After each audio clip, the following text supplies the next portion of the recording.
Way to share.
Hello, hello everyone. Welcome to our Canada Day webinar. My name is Tracy Nguyen. I am a program coordinator at VServe Canada, and I will be your event host for today.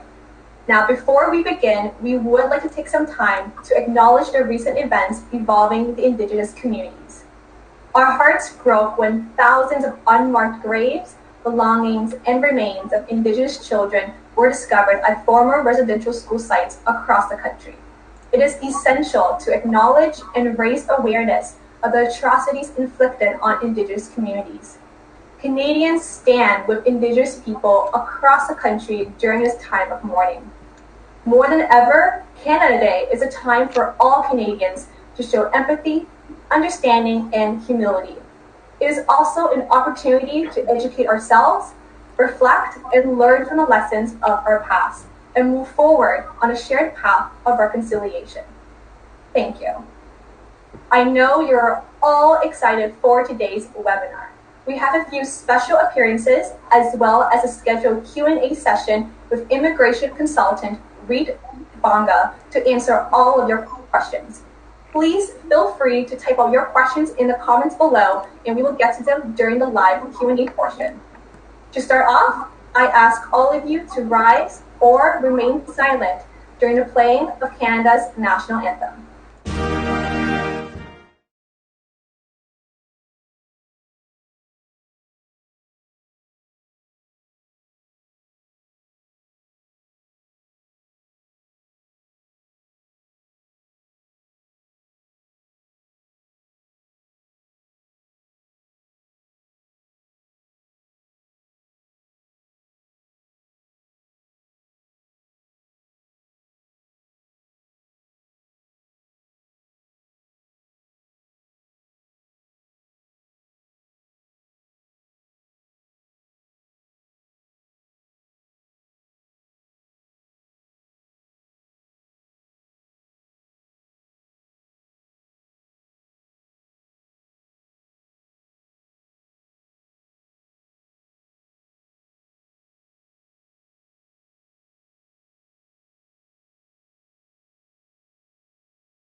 For those of you who just joined us, welcome to our event.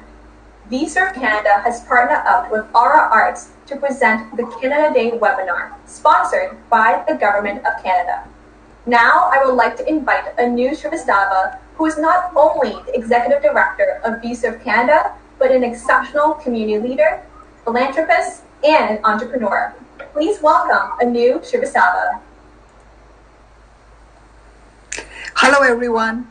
My name is Anu Srivastava, and I'm really excited to be part of today's Canada Day webinar as a community leader. I'll tell you a little bit about VServe Canada. It is a federal Canada not-for-profit organization. It was established with a vision to promote health and wellness to create improved lifestyle, education, and need-based programs for youth, women, and seniors. These programs focus on community development, civic engagement, and workforce integration, arts, culture, and heritage to showcase diverse diaspora cultures, humanitarian and international causes. VServe Canada initiated this webinar to promote integration, a sense of inclusion, strengthening our communities, and reinforce the bonds that unite us as Canadians. The Canada Day webinar has empowered Youth Council of VServe Canada to educate our audience on how to integrate into the Canadian societal mosaic by involving experts. We hope that this event is informative and brings diverse people together. But before I invite a very special guest, I'm happy to share our greetings from the Associate Minister, MPP Nina Tangri, on Canada Day. Hello everyone, I'm Nina Tangri, your Member of Provincial Parliament in Mississauga-Streetsville. I would like to wish you and your loved ones a very happy Canada Day.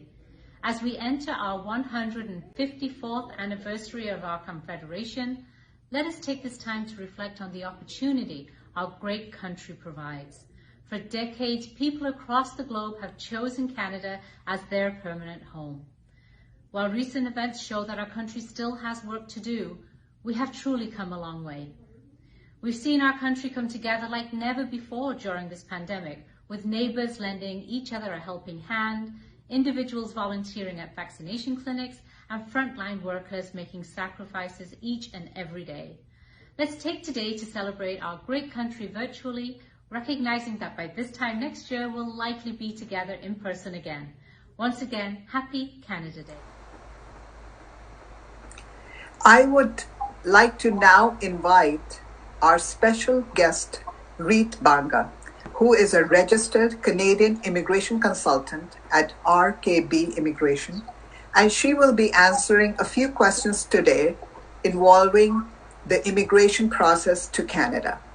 Reet specializes in express entry, spousal files, work permits, student visas, amongst many other things. Her holistic approach towards life and growth can be seen in how she envisions the future of immigration in the context of the Canadian economics and society. Welcome, Reet, to the Canada Day webinar by VServe Canada. Hello, Ms. Anu, Ms. Neena, Tracy, Jatin. Thank you all for having me. Thank you, Ms. Anu, for the very kind introduction.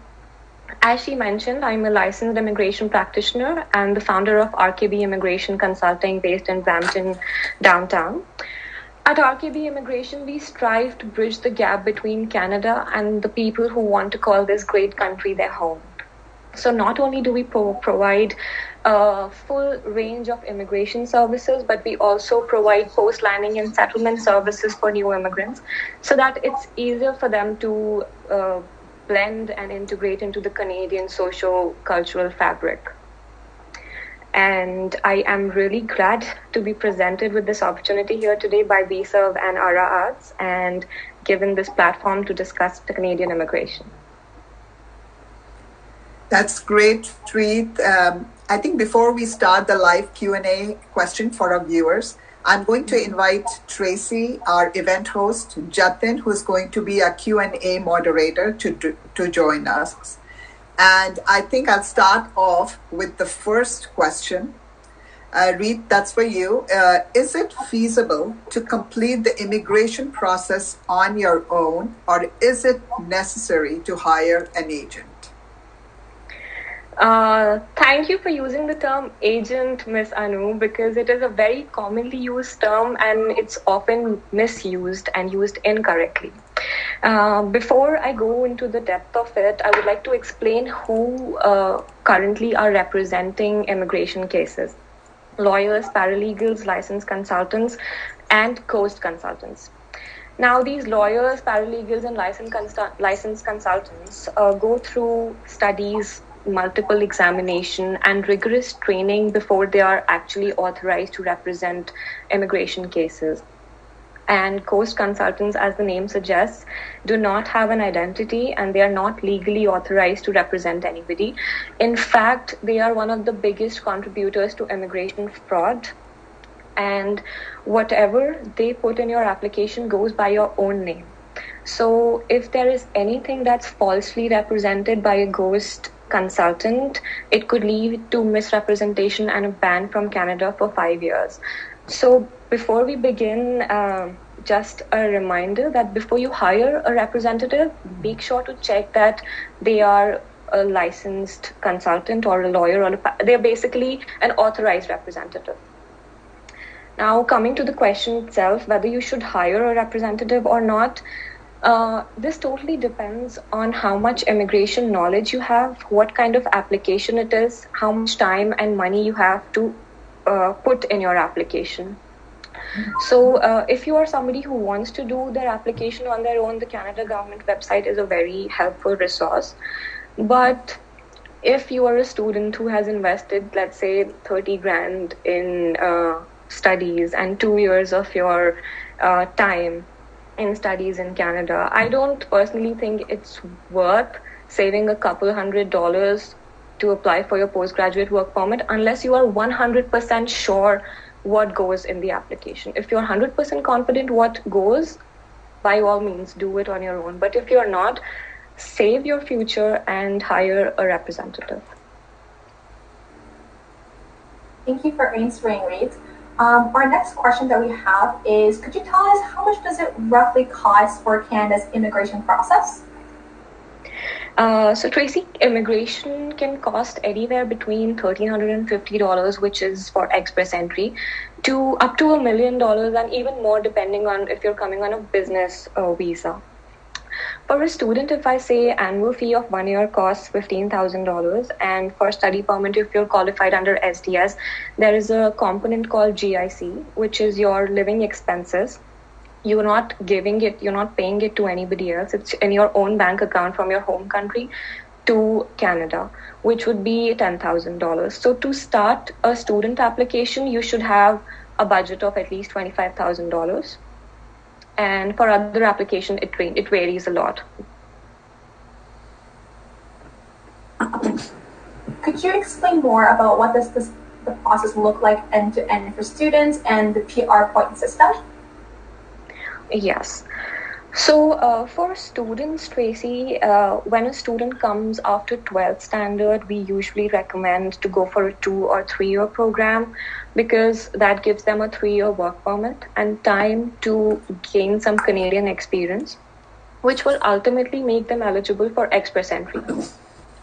For a student who decides to come after a bachelor's or a master's degree, 1 year program is usually sufficient, but again, it depends from individual to individual because a lot of factors like their English language proficiency and their previous work experience come into play. For PR applicants, there is a very sophisticated CRS calculator available on the Canada government website, which tells you the score for express entry. And factors such as your age, education, language proficiency, your relatives in Canada play a role. You can go online and check how much score you're getting for your express entry. And of course, if you're confused, you can always reach out to us for a free initial assessment. If I could ask a quick follow-up question to that, what is express entry and how can a student increase their express entry score? Okay, so express entry is basically a system, a 1,200 point ranking system that has a pool of candidates who are in that, who want to apply for permanent residence. So every 2 weeks, there is a cutoff draw for these candidates who are already in the express entry pool. And anybody who has a score higher than the cutoff draw is invited to apply for permanent residence. Once you receive an invitation, you can submit your documents and their application will go into processing until you hear an approval or unfortunately a refusal. The normal processing time to hear an express entry decision is 6 months. How this works, you're given points according to the factors that I mentioned earlier, your age, education, English or French language proficiency, your work experience, whether you have a job offer in Canada, your blood relatives in Canada, etc. How we can increase these points are to add your work experience, have a higher qualification. For example, if you have a bachelor's and you want to increase your scores, you could do a master's. And the shortest way to increase your score is to focus on your English or French language proficiency. Language holds up to 136 points in this calculator.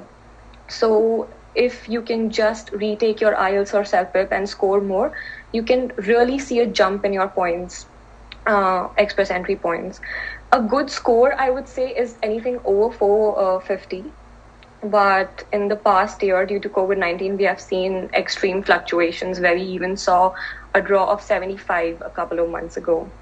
So, but yeah, in general, a good score is anything above 450. Thank you for clarifying that for us, Reet.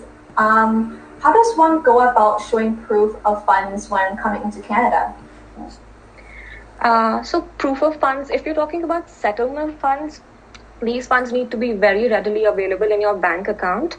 and you should have access to them as soon as you come to Canada. So you need to show them as bank statements or balance certificates in your bank account.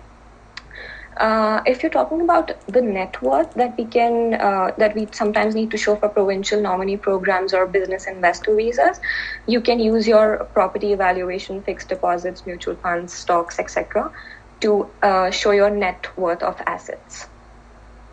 Also, if I may add, if you are showing, if your spouse is coming with you to Canada, you can show the proof of funds in a joint account as well.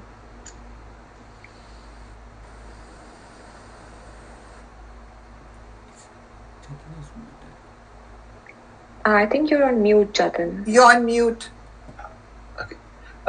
Thank you, Reet. The next question we would like to direct it to Anu to share her thoughts. What are the challenges one faces when immigrating to Canada? Thank you, Jatin, for asking that question. Basically, there are many challenges that a new immigrant faces when they're coming to the country. But I think two of them I would really say they are the major ones, and specifically the language barriers.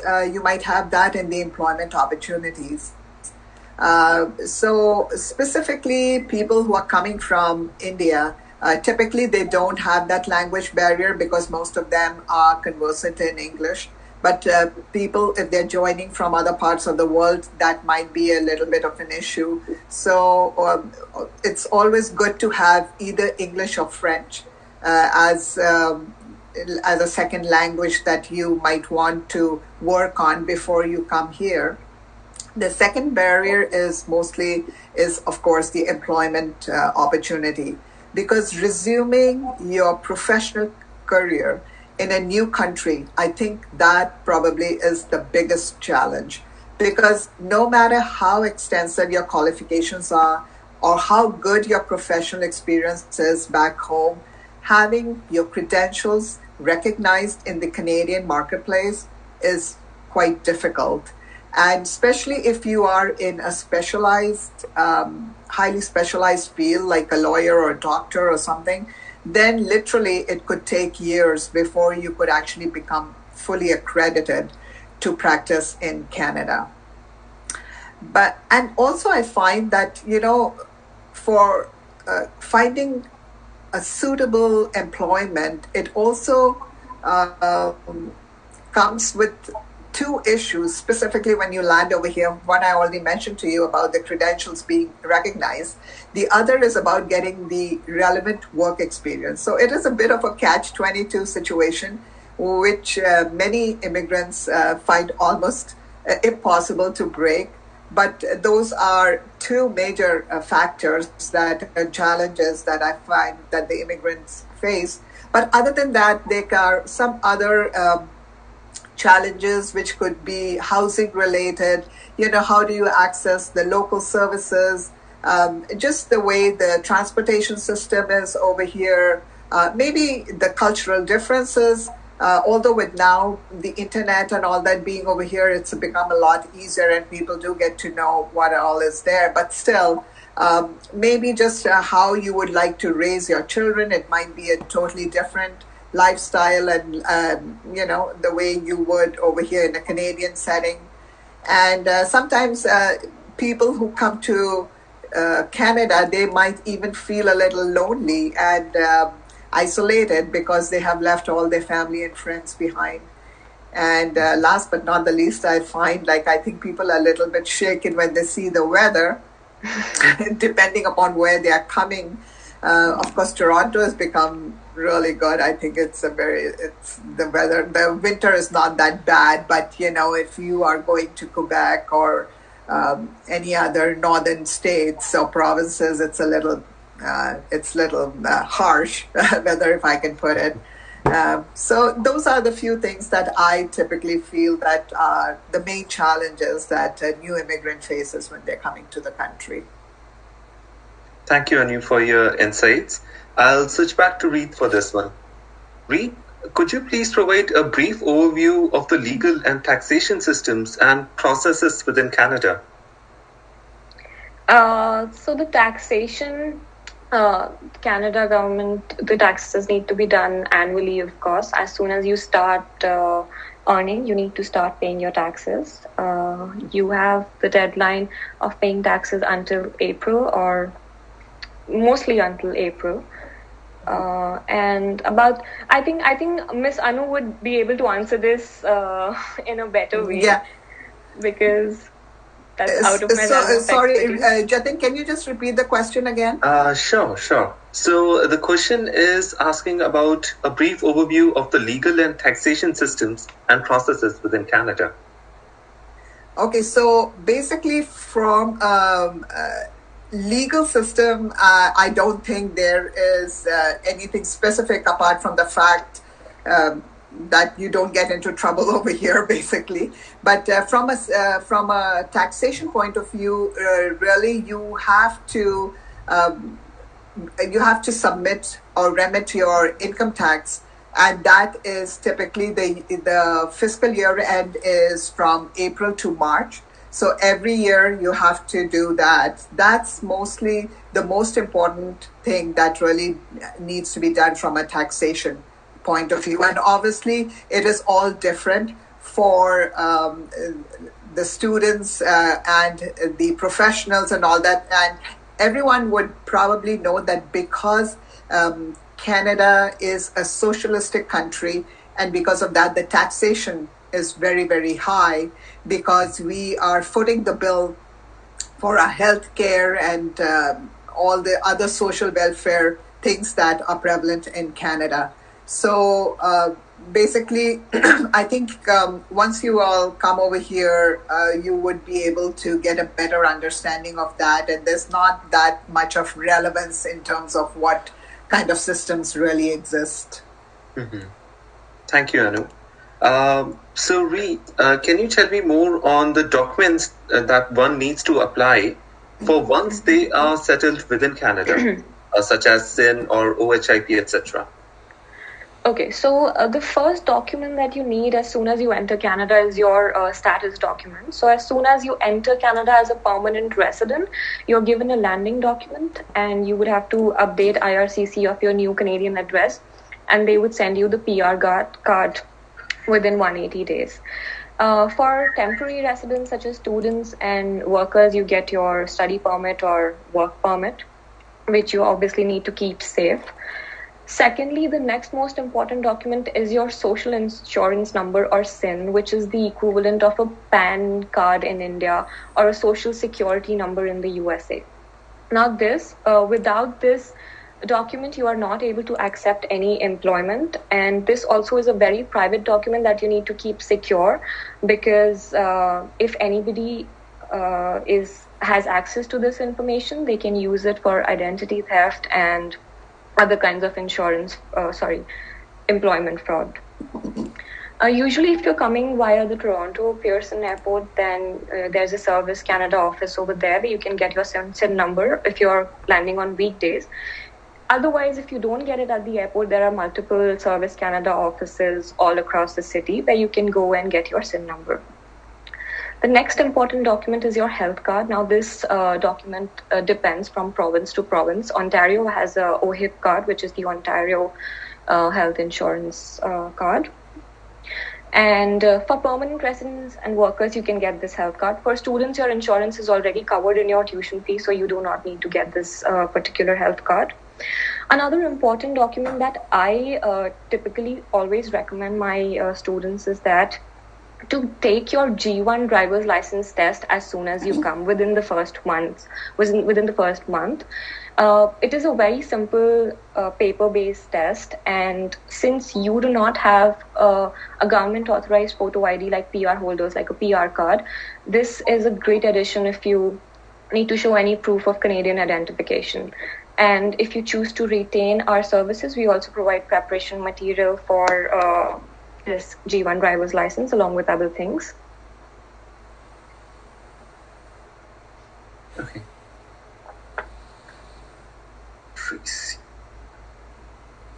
A quick follow-up question to that, Reet, is can a new immigrant or student drive in Canada once they get their Gs? Yeah, this is a good question. So For the first 90 days, you can drive on your international license that you have from your home country. But within the 90 days, you have to get a Canadian driver's license to be able to drive. So I would recommend getting your driver's license abstract from your home country so that it can be added to your license experience over here, and it just expedites the whole process of getting a driver's license. Thank you, Reet. So the next question is, how much can students legally work as a student in Canada, and can they continue working after their studies are over? Thank you for the question, Jatin. Students can work up to 20 hours if they're studying in a full-time institute. And when they have their semester break or their reading week, they can work full-time up to 40 hours, even more. Part-time students cannot work unless it's your last semester. Last semester, you can still work you can still work 20 hours and have a part-time program. This is only an exception for the last semester of your 4-semester program, which sometimes goes on to be a 5-semester program if you flunked any courses.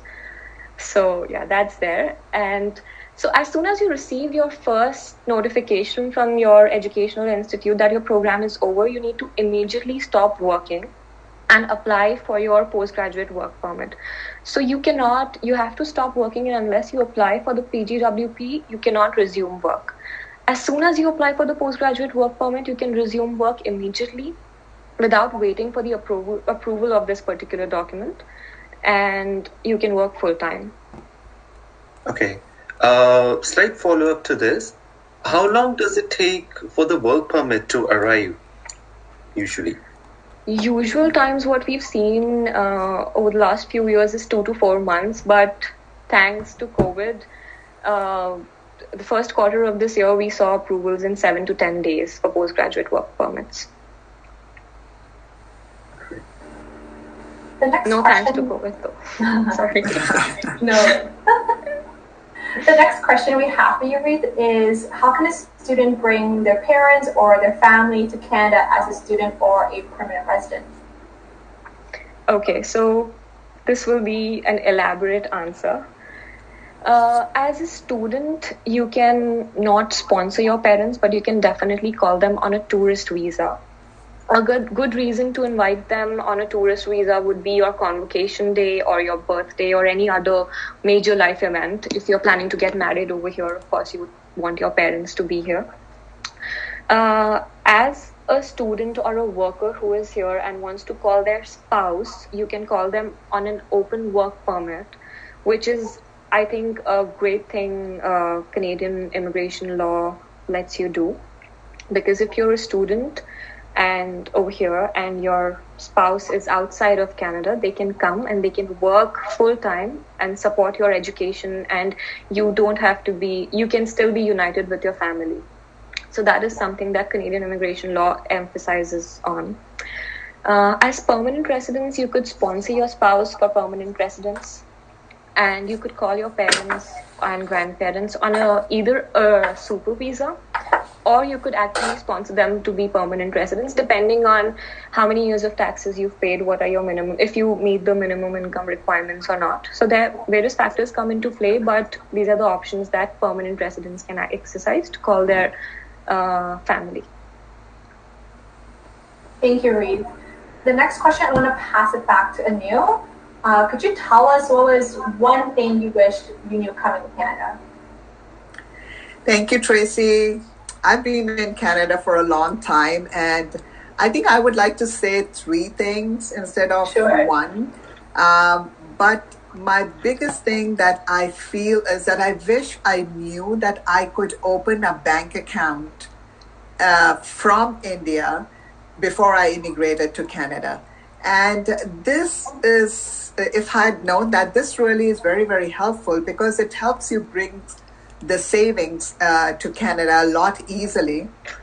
And you can, by opening a bank account in Canada before you arrive, you can transfer your money directly into your own bank account. And then also opening a bank account is very useful when you have to show that you have funds to the immigration officer when you land in Canada. So I wish we knew that. So that's one thing. The other thing is also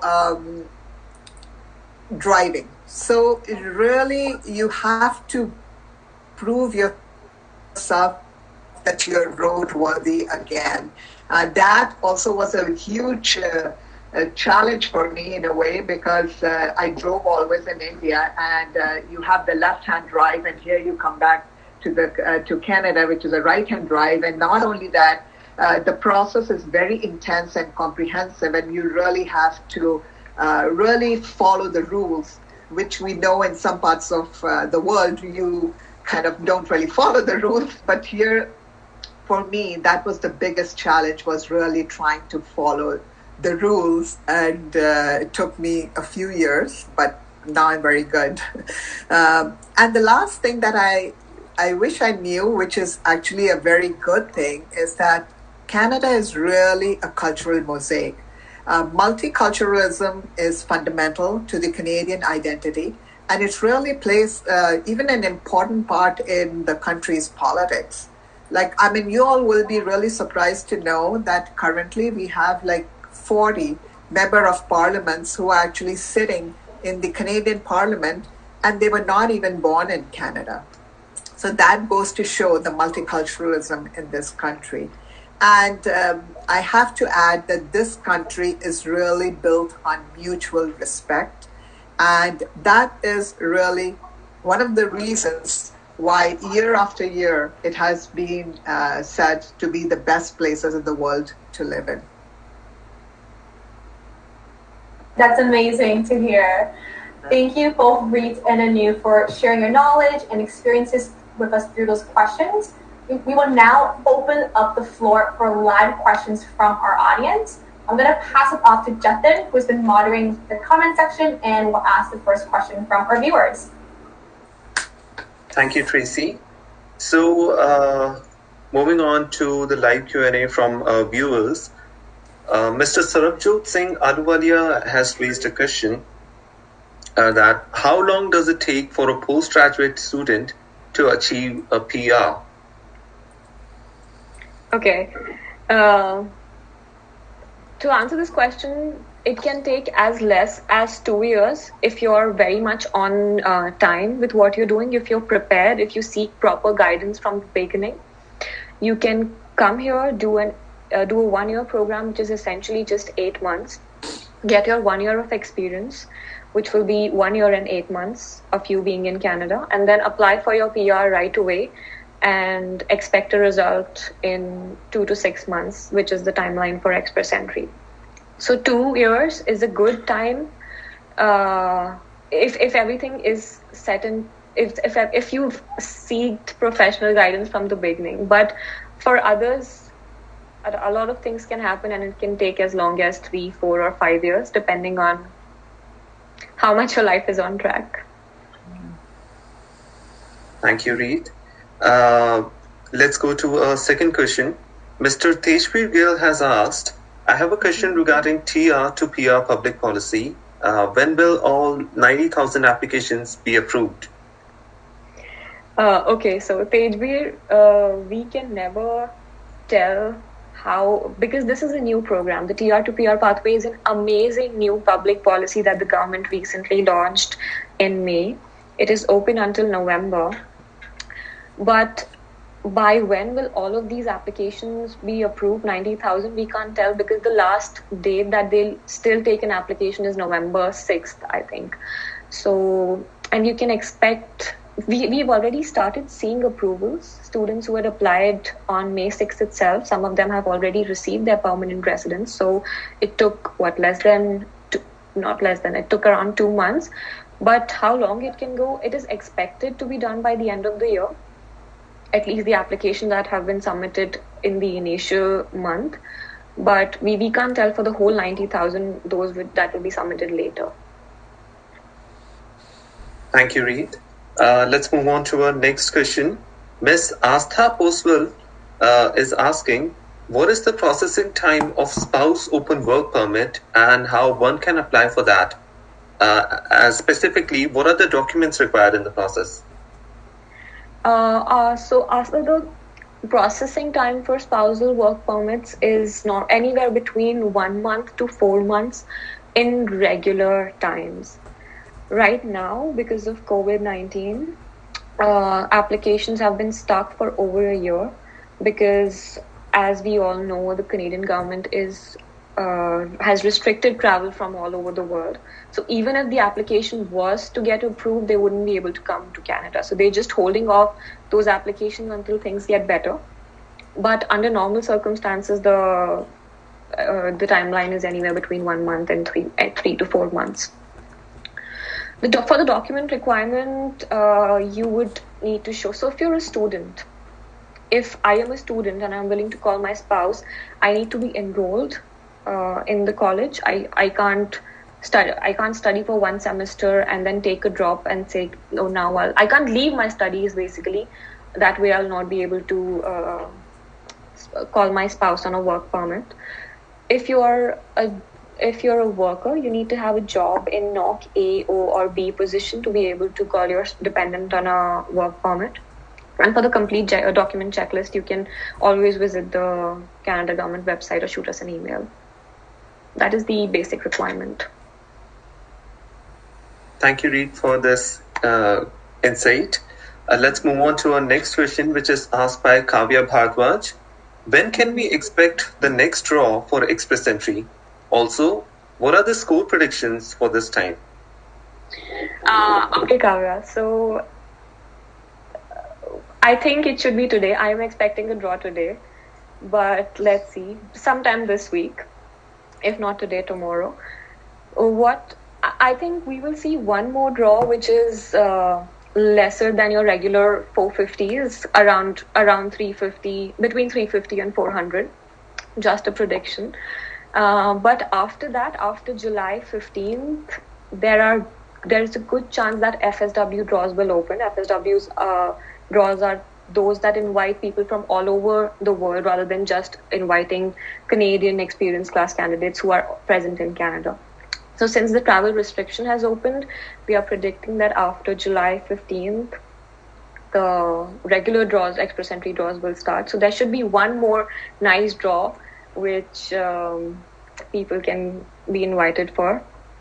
People with less scores, then it might start to get competitive again. Thank you, Reet. The next question is from Pratham Sharma. He asks, should current students get their hopes up for any other policies like TR to PR that will help them when they graduate? So Minister Mendocino actually said that they might open the international graduate stream again if the 90,000 quota that was allotted is not met. It wasn't a promise, but there's discussion on that. So my number one suggestion for this would be to keep your documents ready, especially your IELTS or CELPEP, whichever English test you're going for. And yeah, keep your hopes up, keep your documents ready, and let's see what happens. I'm with you on this. Looking forward to what's going to happen. Thank you, Reet. And Sajal has asked another question. How much time does it take for visa to arrive after the biometrics? Like in usual terms. So Sajal, this I am assuming that you've applied for your study permit, and since you mentioned 15th May, IRCC had said that if you submit your application by 15th May, you should expect a result by August 6th. When did you take your when did you give your biometrics? If you have given your biometrics in time and if you've submitted your application by 15th of May, you should expect a result by August 6th.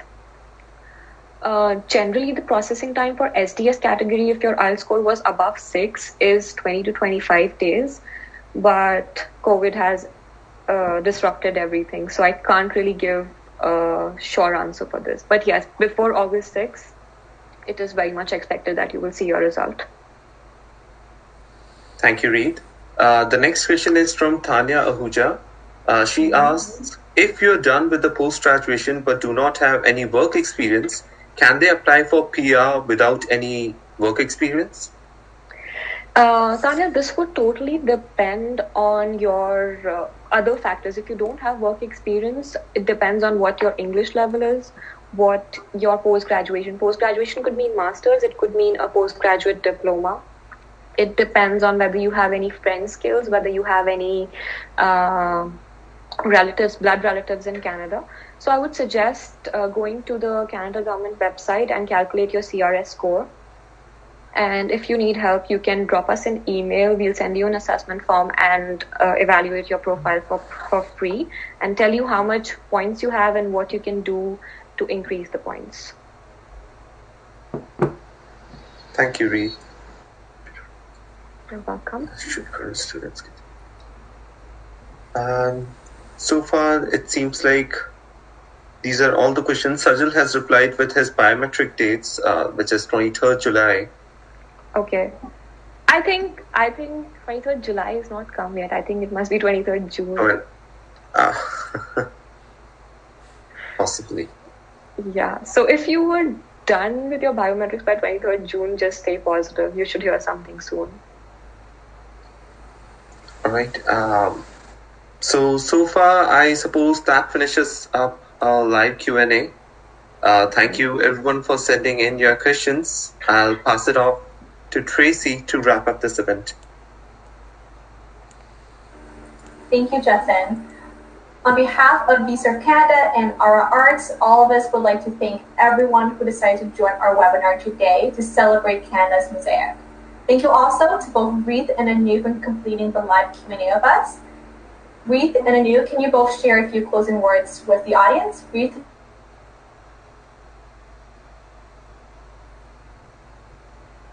Aura Arts, VServe Canada, Miss Anu, my good friend Kavya Bharadwaj for making it all happen. And good luck to everybody who's viewed this and who will view this. They are a great team. They have a great initiative, VServe Canada and Aura Arts. And thank you for organizing this. I think I'd like to actually thank our very special guest, Reet Banga, for being over here with us, and our team moderators, Tracy and Jatin, for taking care of all the live Q&A and the other questions. And not to forget our very important technical lead behind the scenes, Pratham Sharma, and also, above all, the audience, all of you, each one of you, for taking out the time and joining our webinar and being part of this wonderful initiative on Canada Day. And we will be doing many more of these, so we'll keep you posted on that. But before I hand over back to Tracy, I'll please request all of you to please like and follow VServe Canada, the Facebook handle and the Instagram page, as we will be, like I said, bringing more webinars in there. And lastly, I look forward to seeing all of you in Canada, and good luck. Thank you both for sharing. We hope everyone here learned something valuable from this webinar and wish those of you who are either immigrating or integrating into Canada all the best. Be sure to check out our website and follow our social media handles at VServe Canada to always stay updated on our future events and initiatives. Have a good rest of your day.